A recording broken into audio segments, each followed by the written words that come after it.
Good morning everyone. এখন বাজে ঘড়িতে 4:15।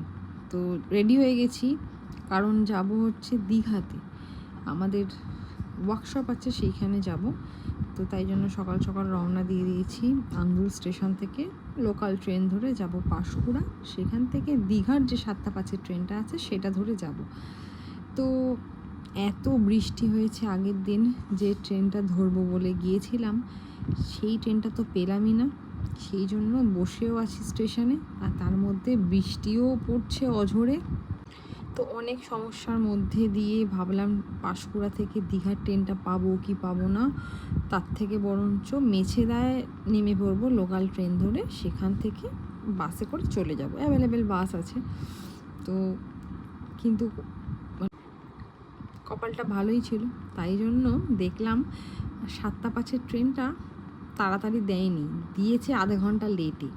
তো তাই জন্য আমি ট্রেনটা পাঁশকুড়া থেকে পেয়েও গেছি, আর ওই ট্রেনটা ধরেই পৌঁছে গেছি দীঘা। তখন প্রায় 11:30 কি 11:20 এইরকম বাজে। দীঘায় পৌঁছে বাইরে কিছু ফটো তুলে নিলাম, ফটো সেশন করছি, কারণ এই যে দীঘা লেখাটা এখানে খুব সুন্দর করে আছে, কিন্তু ভেতর দিকটা আরও সুন্দর ছিল, কিন্তু ওখানে একদম দাঁড়াতেই দেয়নি। তারপরে আমরা হেঁটে হেঁটে চলে এলাম আমাদের যে হোটেল সেইখানে, দ্য রয়্যাল সি। তো হোটেলটা তো অসাধারণ ছিল, কিছু ভিউ হোটেলের নিয়ে নিয়েছিলাম। রাত্রের বেলা আরও সুন্দর লাগছিল, যেহেতু লাইটগুলো জ্বলছিল।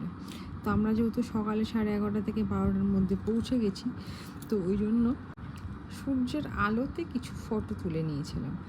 তো রিসেপশানে এসে আমাদের চাবিও দিয়ে দিয়েছে। রিসেপশানে একটা ঝাড়বাতি ছিল, ঝাড়বাতিটা তো অসাধারণ। এই যে দেখুন, ঝাড়বাতিটা খুব সুন্দর, ঝাড়বাতিটা। তো আমরা যাই হোক রুমের চাবি পেয়ে গেছি, এবার রুমে যাব, কারণ অনেক ভোরবেলা বেরিয়েছি, প্রায় 4:30 নাগাদ। তো লিফটে করে যাব, কারণ আমাদের ফ্লোর ছিল 3rd ফ্লোর, 305 নম্বর রুমে আমাদের ছিলাম।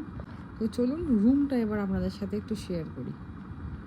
এই যে রুমে ঢুকেই হচ্ছে একটা সোফা ছিল, একটা টেবিল ছিল, আর ডবল বেডের সিট ছিল 4 জনের।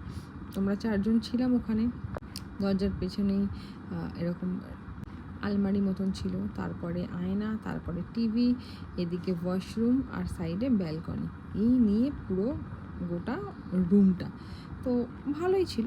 সেন্ট্রাল এসি, আমাদের তো হালাত পুরো সেন্ট্রাল এসিতে খারাপ হয়ে গেছে। তো যাই হোক, তো এরপরে কি করলাম সব ভিডিও নিয়ে আসছি। তো চলুন আজকের মতো টাটা।